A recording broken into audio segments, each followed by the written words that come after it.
They say love blinds you. But I didn't know it could destroy you. I was 43 when it happened. Old enough to know better, young enough to still believe in fairy tales. I'd been married to my wife, Claire, for 12 years. We had the house, the 2 cars, the vacations once a year. On the surface, it looked like the perfect life, and I believed it. I truly believed she was my partner, my best friend, the woman I'd grow old with. But here's the truth every man over 40 needs to hear. The danger doesn't come when you're suspicious. The danger comes when you're comfortable. When you stop checking, stop questioning, stop paying attention, because you think she'd never hurt you. That's when it happens. For me, it started small. I'd noticed Claire getting more secretive with her phone. She used to leave it lying around the house, but now it was always face down, always locked. At first, I brushed it off. Everyone's more private about their phones these days, right? No big deal. But then there were the late nights at work, the sudden business trips, the way she'd come home tired but glowing, like she had a secret she wasn't sharing with me. Still, I trusted her, blindly. I told myself I was just paranoid, that she deserved her privacy. I didn't want to be that insecure, jealous husband. But one night, around 2 in the morning, I woke up to an empty bed. I found Claire in the kitchen, whispering on the phone. When she saw me, she jumped like she'd been caught stealing. She hung up fast and mumbled something about a work emergency. Her hands were shaking, and instead of pressing her, I kissed her cheek, told her to get some rest, and went back to bed. That was my mistake. I ignored my gut. And if there's one thing I've learned, it's this: your gut is rarely wrong. The cracks in our marriage widened fast after that. Money started disappearing from our joint account. Not big amounts at first, just a few hundred here and there. Then it was thousands. When I asked, she had excuses. New furniture, bills, helping her sister out. I wanted to believe her. I needed to believe her. So I did.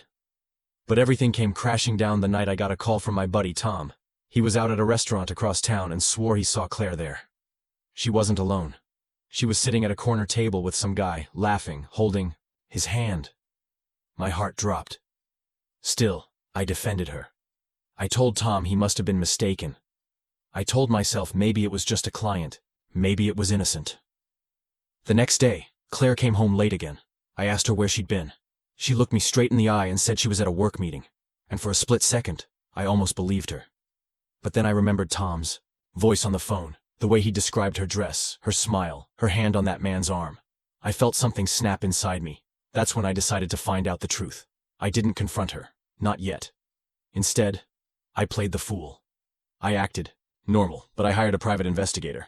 Within a week, he handed me photos of Claire and that man, kissing outside a hotel, holding hands in the mall, leaving the condo he rented downtown.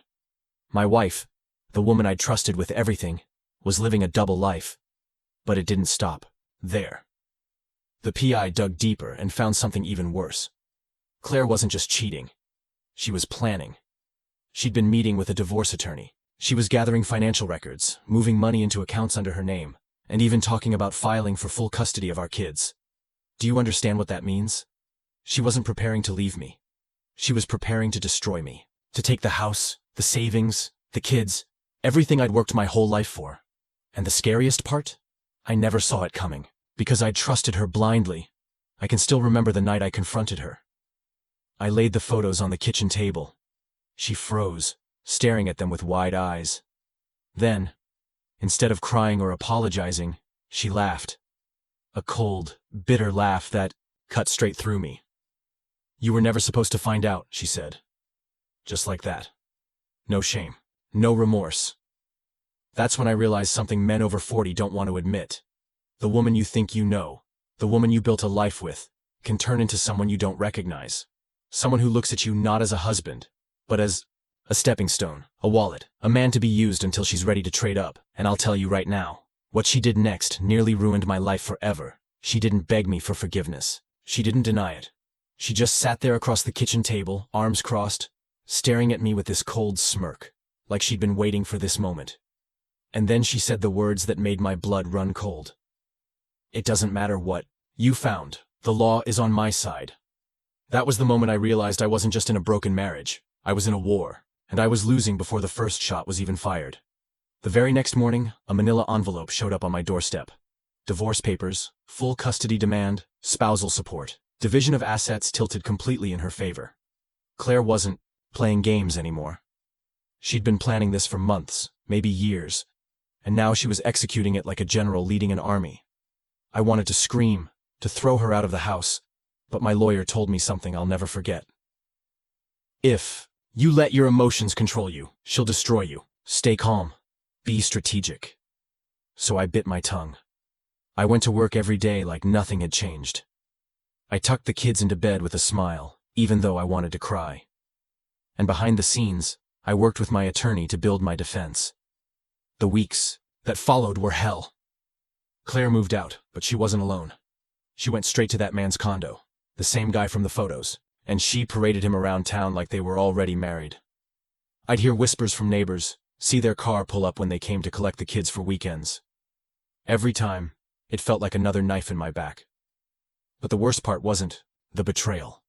It was the manipulation. Claire told the kids lies. She said I was the reason she left, that I didn't love her, that I cared more about work than family. Slowly, I could see the confusion in their eyes when they looked at me, like they didn't know who to believe, like I was being erased from my own children's lives. I almost broke then, almost signed the papers just to end the pain. But then something happened that lit a fire in me I didn't know I had. The private investigator called again. He said, "You might want to sit down." Turns out, Claire's new boyfriend wasn't just some random guy. He had a record, fraud, embezzlement, even a domestic violence charge buried deep in the system. She hadn't traded up. She'd traded sideways, maybe even down. And she was dragging my kids into his mess. That was my weapon, my leverage. We went to court, and for weeks it was a battle of lies and truths. Claire painted me as distant, unloving, a workaholic who ignored his family. But when my lawyer dropped the file on her boyfriend, the entire courtroom shifted. Suddenly, the woman who claimed to be protecting our kids looked reckless, irresponsible. The judge's face tightened as the evidence came out. For the first time, Claire looked afraid. In the end, the ruling wasn't perfect. I still had to split assets, still had to share custody, but I wasn't destroyed. I wasn't stripped of everything. And most importantly, I kept joint custody of my kids. That was my victory. But here's what no one tells you. Even when you win, you lose. You lose the trust, the peace, the version of yourself who believed in happy endings. I walked out of that courtroom free, but also shattered. Because once you've seen how quickly the person you love can turn on you, you can never look at relationships the same way again. Weeks later, Claire tried to come back. Not in the way you'd expect, not with apologies or flowers or promises to change. No, she came back because the boyfriend turned out to be worse than she imagined. He drained her money, cheated on her, and left her with nothing. She stood on my porch one night, mascara streaked down her cheeks, whispering, "I made a mistake. Let's try again. For the kids." And you know what? A part of me wanted to. The part of me that remembered the good years, the laughter, the holidays, when we were a family. But then I remembered the photos, the lies, the cold smirk when she thought she had me cornered. And I realized the woman I once loved didn't exist anymore. Maybe she never had.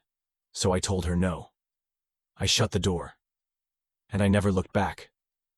Now, years later, I can tell you the truth with a clear head. Marriage after 40 isn't what they tell you. It's not about romance and trust.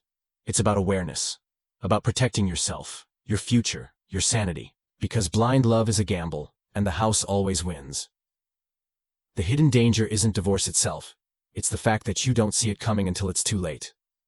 You think you're safe, that your wife would never betray you, that your family is bulletproof. But I'm living proof that all it takes is one secret, one lie, one hidden plan, and your whole world can collapse overnight.